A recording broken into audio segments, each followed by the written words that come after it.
Nikki and Shane. Welcome to Dad Edge. How are you? We're great, Larry. Thanks for having us. Thanks for coming on. You guys want to hear something funny? Yeah. This is really funny. So this is obviously called Dad Edge, right? So you would think we have like a plethora of parenting shows, which we do. We have a good amount, but not nearly as much as shows on marriage, mindset, overcoming obstacles. Like we have a plethora of different shows. So like having one that's dedicated strictly to parenting is something we've been needing for a while again. So thanks for coming. Perfect. Yeah. We got you, Larry. Appreciate you. The first podcast I listened to of yours was one on rites of passage for boys. Yeah. And so it's funny that you say that because I found you with parenting episodes, but then I've been able to listen to other ones. So yeah, we got you today for more parenting content. Sweet, man. Well, let's do this before we get started with all your amazing credentials. Let's get started with some clarity. You guys are not married. No, you're not a couple. Yeah. No. Right. Not because we are, against one another or hate each other or something. It's because we have very attractive spouses. Yeah. That's why. Our spouses are incredible. In fact, Nikki is basically married to a Greek god. Yeah, pretty much. An Olympian. So yes, we're friends, we're co-workers, we're partners with this. But no, we each have our own families, and Nikki and her husband Jake have 4 kids. My wife Brynn and I have our own 4, and it's a blast, man. Everything is busy and crazy and perfect. I mean, a little more chaotic in your house than mine, but that's all right. Well, yeah, I mean, you guys are, licensed counselors, so of course everything is perfect, right? Exactly. That's why we're experts. Yeah, totally. Well, and I'm guessing, Larry, like I think I've heard you say many times, starting Dad Edge changed things for you. And still is. Yeah, and I'm sure it still is. So like before you started, I mean, what do you feel like starting Dad Edge changed for you? It's a lot of things. I mean, it really was a therapeutic hobby for a while because it took the pressure off of my own perception of like, oh, I'm a dad now, so like I should know how to do all this stuff naturally. Oof. And that just wasn't the case. And it's funny, right? Because what being a parent felt like for me was think of before you guys went to school to get all your credentials behind your name, all the things you guys are doing, all the things you've done.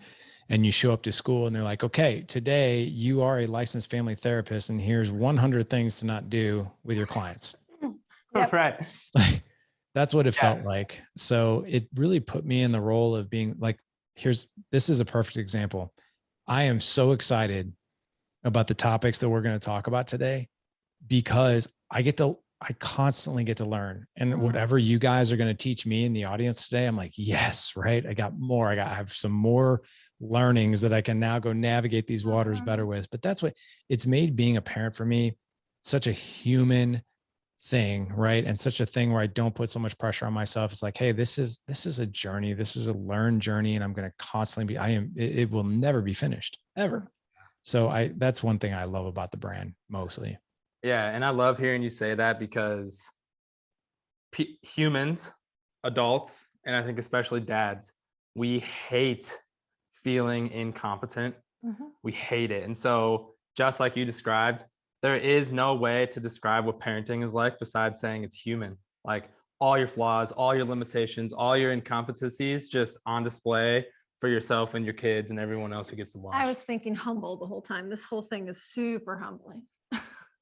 It is. And the cool thing about opening up conversations like this is that one thing that really I think unites us is being humble and just being like, hey, I don't have all the answers either, but maybe if we have conversations about it, like if I can dive into your experiences and your point of views, it's going to help me and vice versa. And that's what I love about, these conversations. And what I'm so curious about, first of all, number one, what are the age ranges of both of you four kids? So I have 13-year-old boy, 11-year-old boy, and a daughter who is almost 9, 8 for a couple more weeks, and then a 7-year-old daughter. Wow. Yeah, and then my oldest is our girl. She's almost 7, and then I've got 3 boys, 5, 3, and almost 1. Man, that's like that. Yeah, that's ferocious, man. So are either one of you guys having any more? No. That was a Yeah. hard no on Nikki's side. Like that was like, there was no pause. Right. And hey, your audience will appreciate this, Larry. So I just did my vasectomy, and I actually did a what was it called? No scalpel, no needle vasectomy. I think they call that a condom.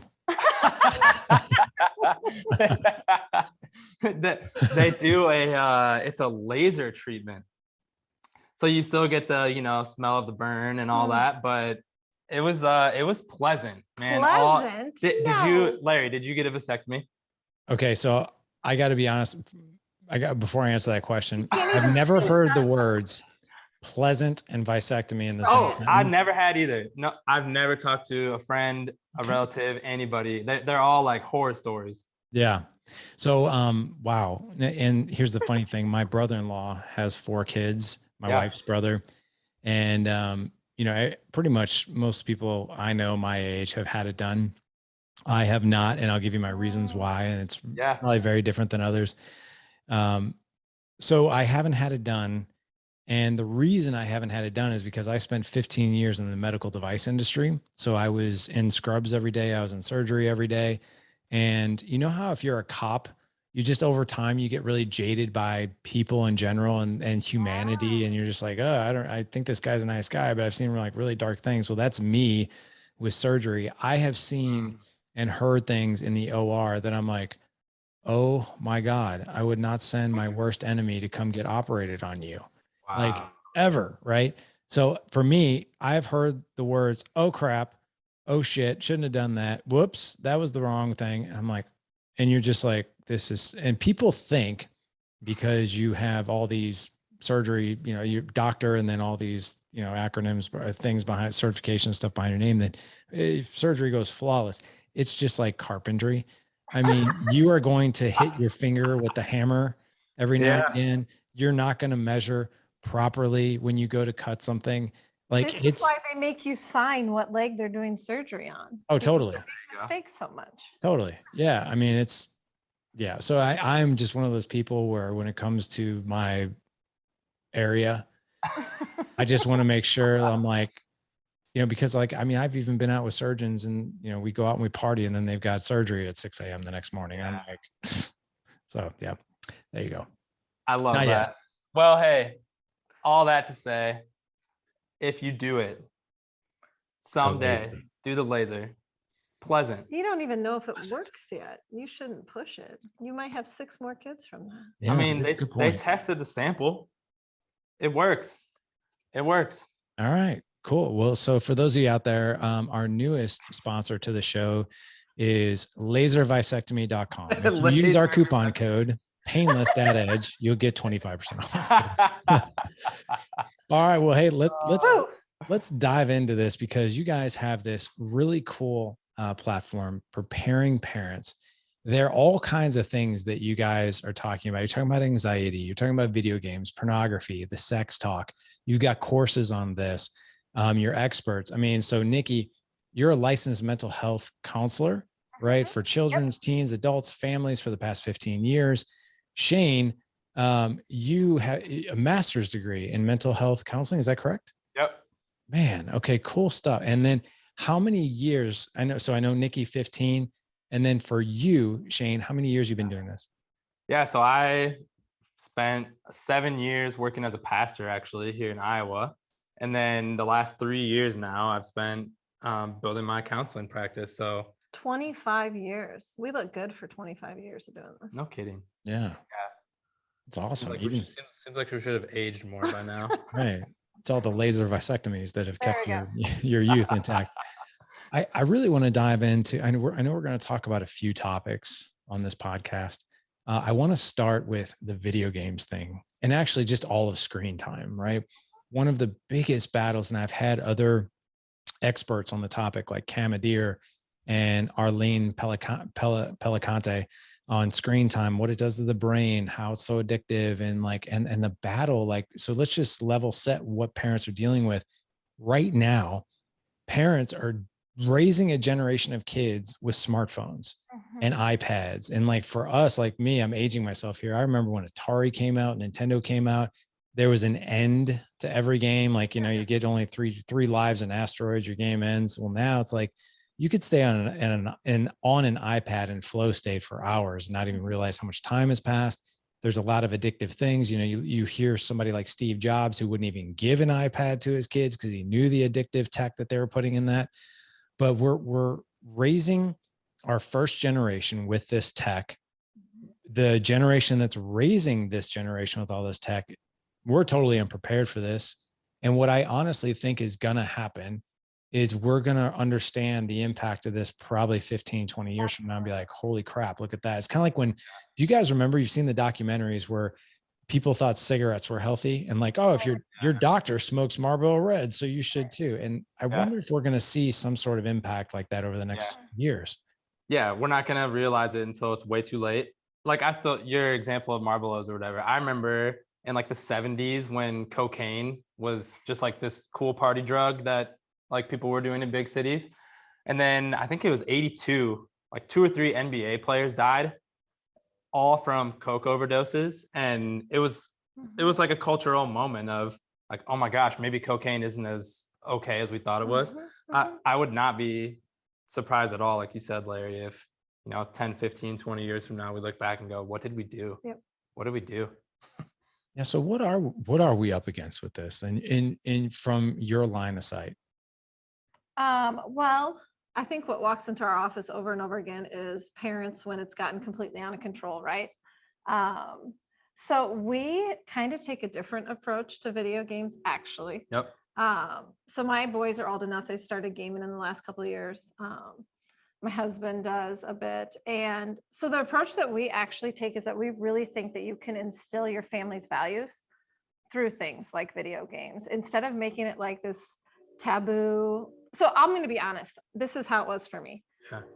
Both as a counselor and as a mom. If it would get brought up in the counseling room or at the dinner table, I would shoot it down hard and fast. Because I mean, I played like Mario Kart and Frogger and all that stuff, but I like hated what I knew it was capable of. So I just shut it down. No, we're not talking about that. I don't want to hear about that. And that was absolutely the wrong way to go. And so kind of the spin now that we take is that you can use things that your kids love to actually build a relationship, to build connection, and to instill values in your kids. Yep. Yeah, because I think, and I'd love to hear your reaction to that, Larry. I think one thing we've realized is why do certain things get out of hand in any given household?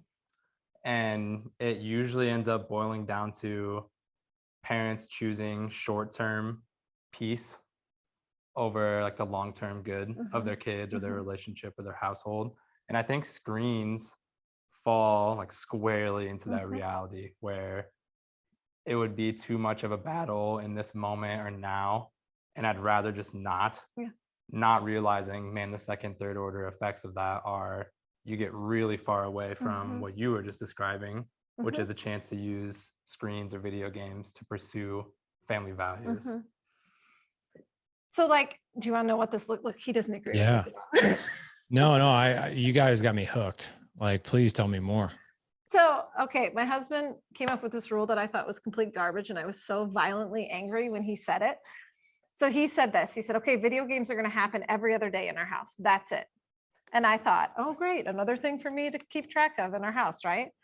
And then he said, but you only get as many video game minutes as you do extra chores, practice music, or exercise. Okay. So here's what's shocking. And I hope he never watches this because I don't want him to know he's he was definitely right. going to watch Dang it. it. He was so right. So our boys actually don't even ask on days they don't get video games. It doesn't even get brought up, right? Like they can remember if they played yesterday or not. Yeah. And then they actually work on the things that we want them to work on to get video game time. And then honestly, regularly, we're like, no, you're driving us nuts about this. We're just taking a break. So that's how it's worked in our house. And it's been amazing. And absolutely amazing. And in that example, so like delayed gratification would be a huge value to instill. So Larry, I'm sure you're familiar with the book, The Boy Crisis, Warren Farrell. Yep. Yeah. So he cites research in that book where he talks about the top predictor of success in adulthood, and success is defined in the literature some way, it's like ability to hold a job, have X amount of money, whatever. But the top predictor of success in adulthood in children is their ability to delay gratification. So thinking of things like screens or video games or whatever else happens to be the issue in the house as a way to instill something like that is one of the things we try and help prepare parents for. Very cool. So can you give me is that a recipe for success, Nikki, what your husband came up with? No, it works in our house though. I think that each family kind of needs to figure out for themselves what success looks like, right? Yeah. So my first reaction to that, just being real as a parent, is like, I don't know if I want to try something new without coming to my kids and being like, here's what we're trying, here's the boundaries behind it, and let's see how it works. Because I think what happens is anytime we try to instill, we meaning I think most parents, anytime we try to start something new, it's usually sometimes met with resistance on the front end. No, not in our house. Never any resistance. Right. Never, ever. It's always like, hey, we're doing this. Okay, awesome. That'd be great. When we start. But I think it's very difficult sometimes. Like I compare it to like this diet I'm on right now. We were talking about how I'm training for this show right now. And what I can tell you is that that new diet is met with like, this is painful and this is hard. And I know the diet that I'm currently following right now, it's not sustainable post this show. In fact, will I take some of it and run with it just to keep my health, more at an optimal level? Yeah, I will. But I also know that there's a certain amount of pain that's going along with this, right? It isn't pleasant. And I think as parents, and I'm raising my hand to say I'm the first one who's like this too. There are times where I'm like, I don't want to go through this pain. Yep. And to quote what Nikki said, it's another thing for me to manage now. Yeah, absolutely. Right. So I guess what I'm asking you for is the easy button, but I know that that is absolutely not. Shane, what's the easy button? Well, and we love that because, one of our big things with preparing parents is how do we help you as a parent feel more confident and competent as it relates to these challenging topics like video games and screens. So one thing we say over and over again is, as parents, we beg other parents to, here's the phrase, choose your kid's good over your own discomfort. Choose their good over your discomfort. So if I implement this new video game plan in our house, it's going to be hard for me because my kids are going to push back. Yes, it will. Is it best for them though? You got to do it. Helping my anxious kid be more resilient so they can actually go to school or to this sporting event or to their friend's house for this party is going to be really hard. But is it best for my kid? Yes, it is. Help them build their resilience. So there's always this question of like, what's good for my kid? And even if it doesn't feel comfortable to me, I have to choose a thing that's good. So kind of like Larry, you said, is Nikki and Jake's strategy one for everybody? No, but it works for them. So I would ask like every listener, dads, think of any topic, but right now we're talking video games and screens. What would be ideal to you, Dad? What would be your ideal? What would be the thing that you would sit back at the end of the day and go, I'm really happy about the way I'm choosing to handle screens or video games for my kids and in my house and in my family. And whatever that ideal is, we would implore you to pursue it, even though it's going to be met with resistance and pushback and frustration and maybe things like, you're so mean. How come you never let me? I hate you. Blah, blah, blah, blah. It's like, can you push through that and choose the good of your kid over your own discomfort? And we know you can. We know you can, and it's worth it. So I'll share with you what we do in our house, and it does feel good, and it is met with resistance. I'll give you a couple of examples. So we call our kids the littles and the bigs. So we've got the 16-year-old, 14-year-old, 8 and 6-year-old. The 16-year-old and the 14-year-old both have phones. And they constantly complain that the parameters that we have around that phone, we're the only parents in the world that do this. And to be honest, me too. Right. Yeah. But I'm proud of this. And I know that my oldest son, shout out to you, Ethan. I know you're probably listening. Ethan, my oldest, listens to all my podcasts. And what I can tell you is every time the boys tell me that you're the only parents to do this, I'm like, yes, we are. Like, I don't take that as a hit. I don't take that as like, yeah. Right. So the older ones, the the parameters that we have set up for them is their apps. So like the YouTubes and the TikToks and they do not have Snapchat. They do not have social, right? But these apps that could potentially suck them into like this virtual flow state, especially TikTok, it's like one video after another and you just want to watch the next one. Those shut off in 1 hour, all of them shut down completely. And then they have to request more screen time for those apps. And usually 90% of the time, the answer is no, unless we're on like a road trip or, you know, something like that. Right. So those apps shut down. The other thing too is my boys surrender their phones at 10 p.m. every night. They bring them and their Chromebooks and anything else screen, and they bring them into our bedroom and we charge them there. And, you know, they're always like, we are the only people that we know that can't go to bed with our phone. And we're like, yep, we know. And that's okay. And so those are the bigs. The littles, they do not have iPads, but we did get them. I don't know what they're called technically, but they're like the Amazon version of it. And they have all educational, so they don't have access to the internet or anything like that. All of the apps that they use are educational games, and they do like them. And then of course and they have 1 hour, and then the iPad automatically just shuts off. But they're constantly asking for more time and they want more time. And they'll be like, and they'll have it in the morning. They'll be like, well, can I have it in the afternoon? I'm like, no, you already used it. You used your 1 hour. So those are our guardrails in the house. The only thing that we're tightening up a little bit is my 8-year-old is really, he loves these adventure Marvel games on PlayStation. So like he has like a Spider-Man game that he just loves. Right. And that's the only device in our house that we don't have like with a press of a button, except when we go down there and turn it off. Right. That automatically doesn't shut off. But he always, if it was up to him, he'd be down there all night. You know, that says so much about you guys and your value system also. I mean, it sounds to me like you don't want your kids to be mastered by anything, right? Yep. Like you want them to be in control of themselves and how much something impacts them. And that's something they learn. Like I bet, honestly, Ethan, is that your 14-year-old's name? Mason. Okay. I bet if you sat down and like, and your 16-year-old, right? Like if you Yeah. sat down and asked if the way they interact with their devices is different than their friends do. I mean, you know, we didn't give our oldest a phone until he turned 13. And you were talking about police being jaded. My poor kids, like, can I go to a sleepover? Hell no, never. You'll never go to a sleepover because I know all the horrible things. You can't ride the school bus. You can't. So I'm jaded.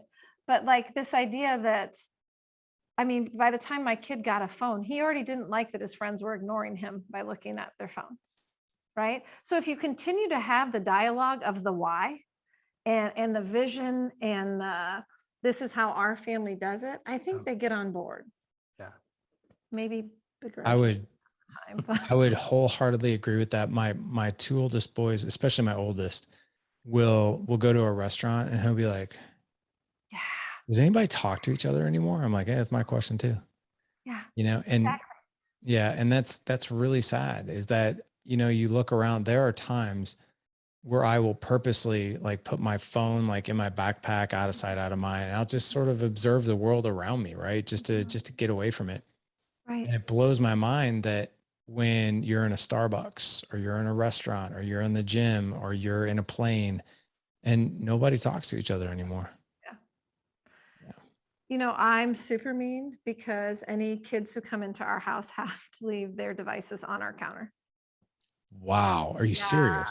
I know. But what's funny is it only took like 2 times of telling them, and that's just the way it is. I don't want kids' cell phones in my kids' bedrooms or around my little girls. When my 7-year-old was quoting an actually really funny TikTok video, I was like, wait, how do you know that? And she said, oh, so-and-so, one of my brother's friends showed me. I was like, nope, no more of that. So that's just the rule in our house. You can check it as much as you want. You just have to stand at the counter. So if we could, can we get back to this? I love this. We can actually come together as a family when it comes to these things.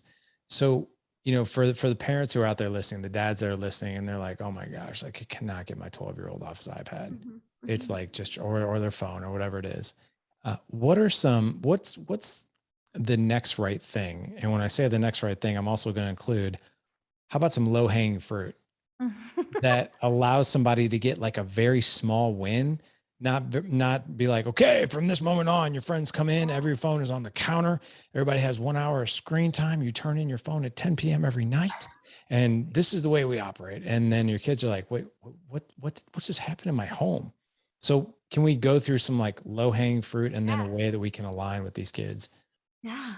Yeah, I think so. One thing I'll say, and then we can talk low hanging fruit, is we're huge fans of encouraging parents that at any moment, like no one else is in control of stuff in your house besides you. So at any time, if you're feeling the need as a dad or as parents to stop whatever is happening and say, okay, this isn't going how we want it to. So we evaluate, let's reevaluate what we want to do different and then implement it.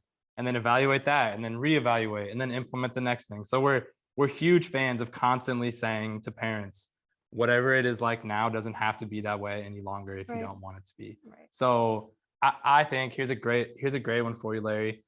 We think that a relationship with kids is sort of the basis for everything. And you know, through listening to you and watching your stuff, I feel like you're in that same camp. So a place where I would start with my kids is like join them in what they're doing. If they are spending so much time on a game or on an app or in a website or whatever, join them. What do they like about it? As you enjoy it with them, ask those curious questions. Like, what is this like for you? Why do you like this so much? What do your friends do when they're on here? How can I learn more about this? Can I do it with you? And as you join them in it, I think for one, it'll help parents have a little more empathy and understanding for what it is exactly that's got their kids so hooked, right? I mean, we judge our kids. How dare you play this video game while, you know, we've watched the noon game, the 3:30 game, and the Sunday night football game all on the same day, right? So join them in it. That's one really great place to start. And then I think the next one is having conversations when they're not enjoying whatever it is they enjoy about, hey, what do you think this is doing as far as it like impacts you? Like, is this adding something to you? Is it taking anything away from you? Why do you think that is? Or how long do you think it's been happening? That's where I would start. You'd be shocked. Like we ask other people's kids. I ask kids this all the time, teens, you know, how do you know when you've played too much? And they know. They've just never been asked that question. You know, so to start those questions. I could tell you, so I haven't showered in 3 days. Yeah. No, I'm kidding. Right. Yeah. I haven't eaten a meal all day long. Right. Well, and like Larry, you got 4. So I'm guessing with each of yours, 1 hour might be like really easy, low key for one of your boys to just transition off and start hanging out with you again. But maybe 1 or 2 of the others, after an hour of staring at a screen, they're like grumpier, frustrated, totally temperamental, agitated. And so that's a great way to start, is asking each kid, you know, how do you know you've gone too far? Yeah. You have to think that the expert on the games your kids are playing is your kid. Right? Like everybody's like, what website can I go to get, just sit and watch, ask the questions and you'll find out. You know, there's no better information than doing it with your kid. And that's building that relationship. You know, if your kid came home and said, oh my gosh, I picked up the piano, and you were like, we are not talking piano at the dinner table. I don't want to hear about the damn piano anymore. I mean, that severs that relationship. It does. But we do that with video games constantly. I do like, I really love like, hey, let me sit next to you. Let me get what we call get curious, right? Yeah. Yep. Get curious and start asking questions. Kind of a quick story on this. You know, so my 2 oldest boys, they saved up their own money for it. They bought an Oculus. Yeah. Those virtual reality things, but by the way, those things are pretty darn cool. There's some of those games, like we've been playing this one called Beat Saber. And oh, dude, it's so cool. It is. It's amazing. And my other son bought a game called Title Boxing or Fight to the Ring, or it's a boxing game.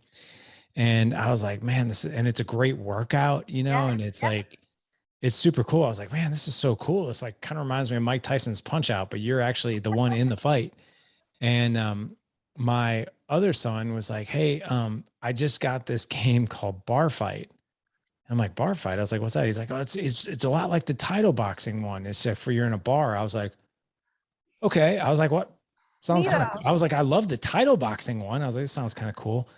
And so I was like, let me play that with you. And my 8-year-old came down and he was all, cause he loves the fight to the title fight. You know, he loves that boxing game. He gets all into it. And so then I see my son pop this game on, this bar fight game. And dude, it was like disturbingly brutal. Like he left out a few things. He's like, yeah, you can pick up a baseball bat and hit somebody in the face with it. And you can like crack a beer bottle over somebody's head. Yeah. And I'm like, and he started playing it. I was like, Keith, and I was like, dude, what is this game, dude? He's like, oh, isn't it awesome? I was like, yeah, no, it's not. I was like, just be honest, man. That's not. And I was like, and your brother can't play this. He can't. I don't even want him watching this. This is brutal, man. This is downright like brutal. Like this is like, it's just masochistic. It's like, look, you can feel the pain in in this game. So yeah, we shut that one down. Yeah. And think about that. Think about that story for you though. In Yeah. that moment, he learned that you love him enough to put boundaries on his life. Yeah, He learned that you want him to take care of and look after his younger brother, because in some way, shape, or form, he can be a gatekeeper for his younger brothers. And so in that way too, he learned to be looking outside of himself, which is what? Humility, right? So even in your saying no and shutting something down, like 3 different values, easy, just right off the top of the cart, are something that a lot of kids aren't going to get from their parents. True. I appreciate that. I want to ask one more question, and then I would love to move on to the sex talk topic, which is always fun. My favorite. Yeah, let's do it. All right. I love this, and I used to hate these 2 words when our kids would detach from their screens, and now I love them because now I know psychologically from what we've had with other experts on the podcast talk about the 2 words that is that, you know, when we're taking in a lot of screens, we're basically shutting off the producer and the creator, right, of our brains to where like we can imagine and we can play toys and we can play outside, and we're basically turning on this consumer. So like when the consumer's on, we hear those 2 words that every parent loves to hear, which is I'm bored. Right. And I used to hate hearing that. And then after having a few podcast guests on who are experts, they're like, I'm bored is a great sign. Right. Because then, you can invite them to think about new things that they can go do, go create, go imagine. Right. But one thing I think parents are very unprepared for is that perhaps I'm bored is a good sign, but then it's like, well, what do I do with that? What do I even suggest? Which is why video games is so much easier, and we should all just let our kids play them all the time. All the time. Wait, no. Right.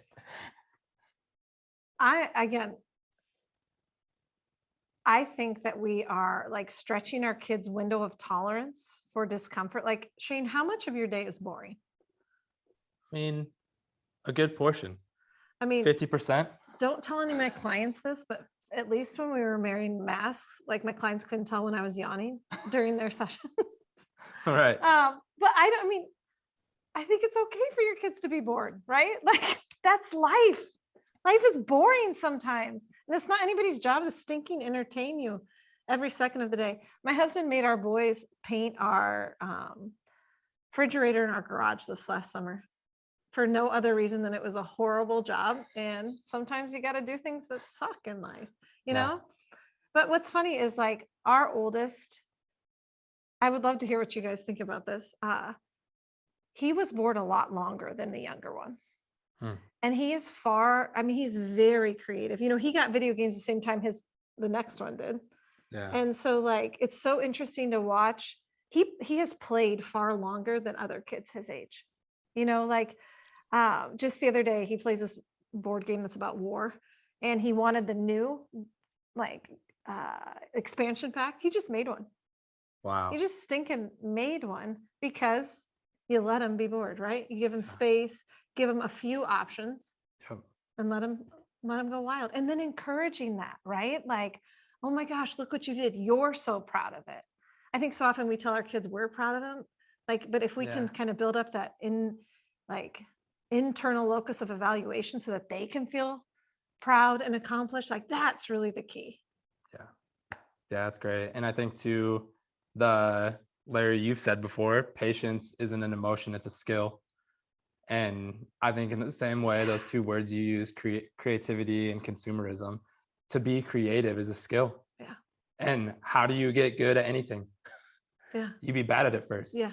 So if your kid isn't good at transitioning into their boredom to do something creative, okay, like they'll be better at it the next time they're bored. Right. And I think so much of it is just parents constantly choosing that battle between, is this good for my kid, or do I just feel uncomfortable and I want to feel comfortable faster? Because back to that whole phrase, if you're just constantly choosing to make yourself comfortable as a parent, you're probably not always choosing what's best for your kid. And to your point, yeah, boredom is not bad for your kid. It's actually really good for them. And that creativity will build over time. Shane has a saying that I love. You say just one. He has one. Like when your kids are hot, what do you say to them? Hot isn't bad. Yeah, nothing bad's gonna happen to you because you're hot. It's fine. You can just be hot. You can just be bored. Nothing bad is gonna happen. We do this constantly in my house, Larry. It's like, it's March. It just snowed here. A lot. It snowed a lot. The next day that it's like 55, I'm gonna hear one of my kids say, "I'm hot. Can I go back inside?" And we just constantly say, like, being hot isn't bad for you. We say being afraid isn't bad for you. Being tired isn't bad for you. Being anxious isn't bad for you. Your legs being tired, nothing's going to happen. You can still finish walking through this trail. Like, you're going to be okay. Being bored is not bad for you. I like that, because parents will run that through the filter of like, I need to fix that. Yep. Absolutely. I need to provide a solution or comfort right now. Yep. Yeah. And in that moment, who's that about? It's about the parent. Exactly. Yeah. Awesome. I love that. All right. Well, let's segue to a really cool topic. Yeah. Ethan, turn the volume up. That's right. Here we go. Sex. That's the X. Yes. So, fascinating thing. I've had, we have ongoing conversations, it's never like, I think, Nikki, you were saying this, it's never the one and done, right? It's the ongoing conversation. And when it comes to sex and even porn and all these other things, like we have these ongoing conversations in our house. And luckily through this podcast, and again, here I am, I'm like, I'm ready to learn. I need more. I need more skills to talk about this topic, because I only know the ones that I've used. And I'm really, really fascinated to hear how we can have these conversations with our kids to where perhaps it's more comforting for us. Cause I think a lot of times, back to what Shane was talking about, like some of these conversations, they're super uncomfortable for us as adults because we just don't know how to navigate them. But let me ask you guys this. When do we even start these conversations? Yes. What age?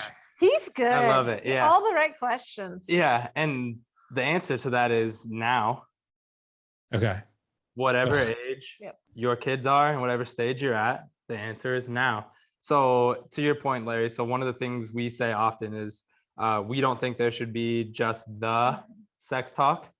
We call it sex talk because we are referring to talking about it, like you said, ongoing, over and over again. For instance, here's an example. I've got some younger kids, right? And at their ages, under 3, what we talk about is body parts. Yep. We talk about being naked. We talk about body parts. We talk about who's allowed to see or touch and who's not. We talk about which areas those are. We use actual, accurate anatomical names for their body parts. As counselors, please use actual names with your kids. It's super confusing when your kids have all these, although funny and entertaining, pet names for things. It gets really confusing for those of us. And the reason I said now, Larry, is because I'm not talking to my 3-year-old or my 1-year-old about sex, but I am talking to them about their bodies, which means when we get to the point where I get to have a conversation with them about, like my 5-year-old, when we talk about like this is hilarious that I'm going to say this to you. He, every time he takes a dump, he gets an erection, and he's just like, I think it's like the pushing or something. I don't know. But he was always asking like, why is my penis standing up? Why is it doing that? And because we'd been having conversations about private parts for like years until then, it was such an easier conversation to have. And so therefore, Larry, like when he turns 7, 8, 9, 10, and we're talking about new things and different things actually related to sex and sexuality, it's not going to be like, okay, son, so, that's called an erection. He's going to be like, yeah, I know, you told me 5 years ago. So start now. And I don't know if you would add anything to that, like where or when do you start? Yeah. I mean, I'd echo everything you said. And a lot of it is empowering kids to understand the rights they have with their body. Shane, once again, says something smart. This is shocking. Unbelievable. I'm just totally Shane, look at you. Unbelievable. stroking your ego today. Man. He says to his kids, after lots of situations, like, did you feel safe and strong? And you'd be, with those 2-word combo, you get into a lot of things, right? Like, you can talk about bravery and anxiety, and you can talk about, like, I want to teach my kids to listen to that thing inside of them that, like, no, actually, I don't feel like this is something, I don't want to change my clothes in front of grandma and grandpa, even though last week that felt fine, because we want to teach them to pay attention, and you're teaching them to come to you with every single question. So my dad was our elementary principal, and he gave the sex talk to all my friends. Yep, look at those eyes. Yeah, I know, right? But I'll tell you what, I watched him handle people's questions, all my classmates' questions, that I went to him when I had questions. And although it was super awkward over Fruity Pebbles at breakfast to ask him what masturbation was, he did tell me. And like, you want to, like, you're building trust with your kids when you answer their questions about sex in an honest way. And that's super important, because if you don't mentor your kids about sex, culture does. And culture does it effective. And they are constantly getting messages about their bodies and sex. And that's why parents need to get uncomfortable and talk about it often. Yep. Yeah. And I think it goes back to this idea that whenever you first start having conversations about sex or sexuality with your kids, it's probably going to feel uncomfortable, right? If you want to be good at something, you have to be bad at it first. So the first few, a little awkward. After that, not so awkward. And I think this goes back to another thing that we see all the time is parents hate incompetence. They don't want to feel incompetent. And what that means is we oftentimes put pressure on ourselves to nail it in the one conversation. Like, this is the one chance I get to have to say everything that I want to say perfectly about sex with Ethan. And it's like, nope. This is just the first conversation. Yeah. If you take that pressure off yourself to have the perfect one-time conversation, all those conversations get a lot easier and a whole heck of a lot more fun too, because you're not all worried about how you're performing in the conversation. Instead, you're working on building that connection with your kids so that you can have the next one and the next one and the next one. Because that's what every dad listening to this wants, is to have that kind of relationship with their kids. So just as you have that funny story about, like, first of all, I didn't even know that was physically possible that could happen. We might want to fact check on that a little bit. Yeah. I mean, I've seen it. It's possible. I guess it is. And so last night, this conversation with you guys is so appropriate, because my 8-year-old, we call him we don't say this to him, but he's like the comedian of the family. Oh yeah. He's absolutely like hysterical, like just some of the things he says, and then he'll say it and he'll like laugh, and he's like comic relief. He's really, really funny. That's awesome. And last night was one of those nights when you got 4 kids. It was like, man, like tonight was just a really cool night. Like we turned like the screens off, like the TV and stuff. We colored. We were hanging out. My son, my 8-year-old, actually like kind of like through the I'm bored. I was like, hey man, like I get you're bored. I was like, well, what's something you like to do? He's like, well, I like to draw. I'm like, okay, well, like let's draw. And then my wife got really creative. She's like, I got an idea. And she like kind of put this thing together, kind of like took several different pages and stapled them together like a book. Yeah. And he took that and ran with it. He wrote this book about a football player. And I think he kind of was coming off the cuffs of my 14-year-old wrote a book called Never Give Up No Matter What. And it's a kid's book about basically resiliency. And it was a story of like how he almost quit football because he wasn't being played. Wow. And I think my 8-year-old got kind of inspired by that. And on the cover, he covered the book title is When You Get Knocked Down, Get Back Up. And then this whole book, like he literally created this book like from beginning to end, and we worked on it last night and he loved it. So my wife, after all this, like we're still coloring, she turns on Big Bang, like it's our favorite show, Big Bang. Yeah. And there's this part where Penny and Leonard they're just starting to date, and Penny like kind of like just attacked Leonard. She's like, I know I said I want to take things slow, but and there's like making out. Right. And Lawson's looking at it. He goes, they're kissing a lot. And my wife's like, yeah, they are. And he goes, my pee-pee is turning into a stick. And we freaking died. Like I was laughing so hard. I was like, oh my God, that might be the best thing I ever heard. But that was a real wake-up call for me. I'm like, wow. I was like, dang. I was like, I guess we're there with him. We're like, I'm behind the 8 ball. Like now I haven't had these conversations with him about like things that are happening to his body and stuff like that. So that was a very big wake up call last night. And like, I need to start these conversations. In fact, I'm probably a little too late, but I need to get them going. Yeah. Yeah. Go ahead. It's hard with 4 kids. The second one snuck up on me too. Actually, our older one said, hey, it's time to talk to him about that. And then he gave me some advice. My 13-year-old was like, okay, so when you talk to him, don't say all of it. And it's hard to, what do you say? Hard to take it all in. So and he encouraged me of how we should break it up. And he also said, don't take him out to eat. You took me out to eat and I felt sick to my stomach the whole time. I was like, okay, buddy, we'll try not to. But I mean, that's one thing though, as parents, we can't panic, right? We just gotta, okay, now we gotta have this talk. Now we gotta have that talk. Now we gotta have. Yeah. Yeah. And that'd be, I mean, our encouragement to you would just be, it's not too late. It doesn't matter where you were, 2 days ago, like this is where you're at today.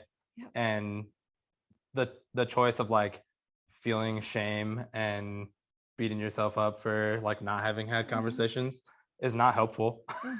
And so the choice is like, all right, here's where we're at. Let's go, and within 2 weeks, you could have so many conversations. You would feel like you're way more caught up than you ever would have been before. So I love that, man. That's such a great story. It says a lot too about the like ethos of your house that he could say that out loud in front of everyone. Oh my God. It was met with absolute like high fives. And I was like, oh my gosh, man, that might've been one of the funniest things I ever heard you say. Absolutely. But yeah, I mean, so ongoing conversations. Do you guys also teach, and I know we didn't prep for this. Okay. Do you guys teach about how to have conversations around pornography? Yeah, absolutely. Yeah. So we have a course for parents on how to handle pornography as it relates to kids. And honestly, so much of it is really similar to what we've just been talking about. We have a lot in that course about, specific kind of like down in the weeds details. But again, like the flyover view of that is it's happening sooner than you think it is. By age 14, 94% of 14-year-olds will have been exposed to pornography. Yeah, and we all pretend like our kid is the 6%, right? Like, yes. So rather than having it in your head that your kid is the 6% who that won't happen to, get yourself in a different state of mind. It is going to happen. Most of the time when kids first are exposed to pornography, they don't go looking for it. It just happens accidentally. And the thing about all of that stuff is the best way you can prepare yourself and your kid for something like pornography is by having the kind of relationship where when they do get exposed to it, they're going to want to come to you about it. And then, Larry, here's a huge one. Maybe this is something that some dads will struggle with. I feel like lots of times it's actually mom that struggles with this. But when the idea of pornography gets talked about or thought about as parents in a way that says, that's gross, that's dirty, that's disgusting, that's perverted. That means that the minute your kid tells you or you find out your kid has been looking at it or that they like looking at it, your attitude toward them is going to be one of that's gross, that's dirty, that's perverted, that's disgusting. And your kid is going to know it right away that that's how you feel about them.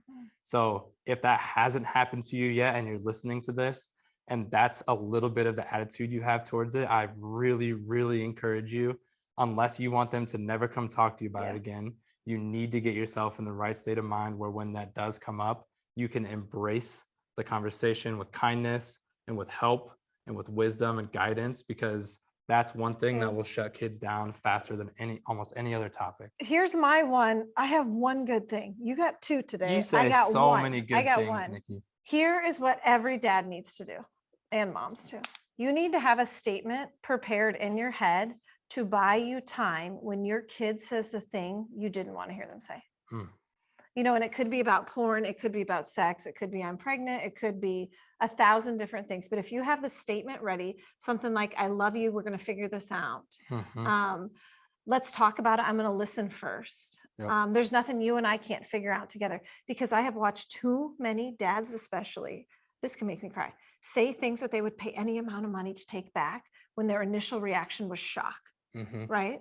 And so if you've practiced that, then you get to react in a loving, kind way that would invite your kid to come back the next time something goes wrong.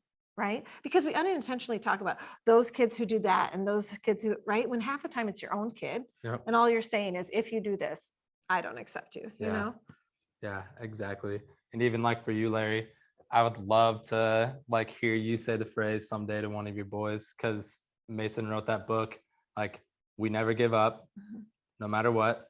And I'm never going to give up on you. Right. And it's just like, what's that phrase going to be? And why does your kid need to hear it from you? I think that's so powerful. And as you talk about that, I reflect upon, and this is not singing my own praises at all, because God knows, oh my God, I screw up so bad every day. But I will say this, like when my kids come and confide in me, one thing that we talk about a lot in our community is creating an environment of psychological safety. So one of the things that I think is so important, because I was raised, and I think a lot of our generation, meaning like the three of us, were raised in this generation of blame, shame, pain, and guilt. Oh yeah. Right. I'll never forget the first time I was caught with porn, and it was a VHS tape. And what is wrong with you? Right. Do you know how dirty that is? Like you could go, that is not within our faith. You're going to go to hell, things like that. And you're like, oh my God, like, what have I done? And then also, you're right. I was just like, oh, I can never. And not only did I not want to talk to my mom about porn, of course, like there was no way I wanted to broach that topic, but it made me fearful to talk to her about anything. Right. And so, and it made you hide it more. Oh yeah. Like it almost flipped a switch of like, wow, like how bad is this, kind of in a weird way. Right. But, the one thing that we're always teaching our guys, like in our community, is that, look, create an environment of psychological safety for your kids, that when their honesty and their honesty and ownership is celebrated and not shamed. Yep. So when they come to you, so when my kids come to me, like when my 16-year-old did this to me, like, can I tell you something? Of course you can. And then he tells me, and no matter if I'm surprised, I'm like, my first response is, thanks for telling me that. I can only imagine how much courage that took. So I appreciate you telling me that. Oh, I love it. Yeah. But that's what we do. And what I've noticed is, thank God, like my two oldest boys, they do tell me a lot of things. Like they feel very comfortable, and I love it. And so like, I'll either go to the expression of like, hey, thanks for telling me that, or, oh, cool, tell me more about that. Yeah. Yeah. It's because what I want, and this is what we tell our guys in our community, is what you want is when your kid is 16, 17, 18 years old, and he has drank for the first time, and he's now faced with the choice. Do I call my dad or mom and ask them to come pick me up? Or do I get behind the wheel of this car because I don't want to get in trouble?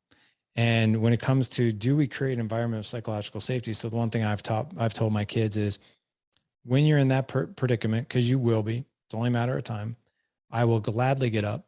I will gladly get in my car. I will happily come get you. I will give you a hug. I'll bring you back home. I'll bring you back to your car the next day. You won't be punished. You won't be grounded. We'll have a conversation around it, right? Because I want to make sure that you're safe and that kind of thing. And to just be more proactive with your planning.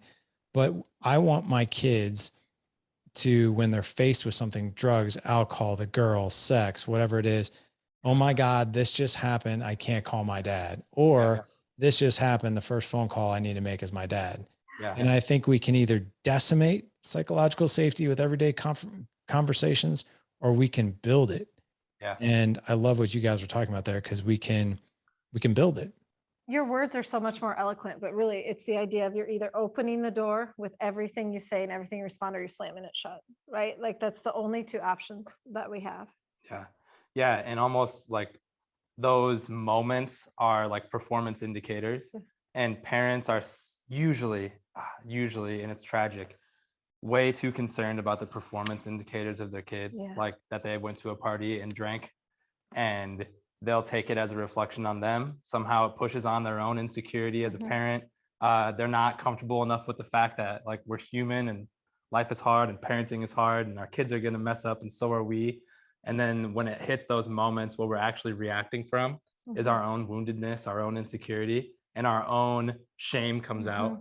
And that's why we respond so poorly. So even hearing you say that, Larry, it's like, man, you have to, like, if you're a dad listening and you wish you could respond how Larry, you just described you would, the only way you can is if you get really comfortable with your own brokenness and humanity and limitations. Because if you're not cool with the fact that you are broken too, and that your kids obviously will be as well, like that's not going to happen for you. You won't react the way Larry will, because that is what it's going to take. Well, I wish I could say, go ahead. I was just going to say, I wish I could say I do that every time. Well, yeah, hey, man. Then we wouldn't have a job if people reacted the right way all the time, right? Job security for me. Nobody does. Right. I just think that in these situations too, you don't want your kid to feel alone in any of them, right? Like you want to respond in a way so that they don't have to face any addiction alone or any hard decision alone or. Yeah. I agree with that. This has been amazing. I want to make sure that as we wrap up here, a couple of things before we point people in the direction of all your resources and what you guys do, how you help parents. Is there anything that we haven't covered that you think would be most meaningful for the dads out there to hear? Okay, so something that's just been on my radar lately is, I think, for instance, the dad edge. If a dad is listening to this podcast, there's a good chance that he cares about being a dad in an above average way. So he's only here because he's interested in his role as dad, probably in a way that's greater than most of the dads that are around him in his life. And what's been striking me lately is it's so frustrating to me when people who have found the value in the journey of becoming better at something, and they turn around and they tell people who haven't yet found the enjoyment in that journey that they're just undisciplined and wrong, and that they lack character or some sort of, ethical drive. For instance, I'm really interested in being a dad, and if you would rather spend the weekend golfing with the boys, then, well, you're just lesser of a man than me. Right. And I hear that all the time. Or, oh, you can't work out 6 days a week. Well, I own a CrossFit gym. And the fact that you can't work out 6 days a week is because you're undisciplined. It's like, no, actually, you just own a gym because you're really interested in it. And therefore, it's easy for you to tell me I'm undisciplined, because it's not your discipline that's making you work out. It's the fact that you enjoy the process of a workout. So I think, Larry, any dad who's listening to this who feels like they're right at the beginning, they're just finally taking an interest in being a dad. The reason that you're just finally finding this interesting to you doesn't mean anything bad about you or negative. It means that you're just starting to learn to enjoy the process, and who you've been before or where you find yourself at now doesn't say anything bad or negative about you. And as you look at guys like Larry or other guests on the podcast, it doesn't need to come to them in a way that says, they're less than. It needs to come to them in a way that says, that's what I could be too.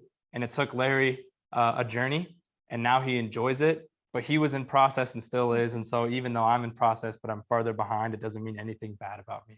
I feel like that's just something I really want to be able to say to you guys. Oh, man.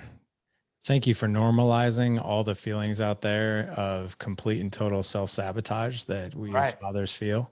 Right. And basically uncovering exactly the conversations that we have a lot in our minds that nobody else hears, and we don't want to admit that we have them. So thanks for sharing that, man. Well, where can men, and we actually have shockingly quite a few female listeners, believe it or not, who listen to the show, but for, obviously moms and dads, where can people find all your resources and what you guys are doing in the world? Yep. So our website is preparingparents.com. You can find us on social at Preparing Parents Courses. And actually, when this goes up, Larry, we'll give it to you, but we'll have a landing page just for your listeners, preparingparents.com/dadedge. We'll have a discount code for you guys, and we'd love to just supply you with all the resources we can. So feel free to reach out to us or just check out our content. And we think that dads can change the world. So we appreciate what you're doing, Larry. I'm glad you had us on. Thanks a lot. Oh man, this was a blast. We need more of this good stuff out in the world. Gentlemen, don't worry. We'll have all the links in the show notes. We will have Nikki and Shane's website, as well as all their social handles, their courses, the whole 9 yards, and obviously that landing page that they were so generous giving us a discount, which is great. All you have to do is head on over to thedadedge.com/Friday46. Again, thedadedge.com/Friday46 for this episode. Guys, thank you so much for coming on. This was absolutely amazing. Yeah, thanks, Larry. You bet. Gentlemen, go out, live legendary. Take care.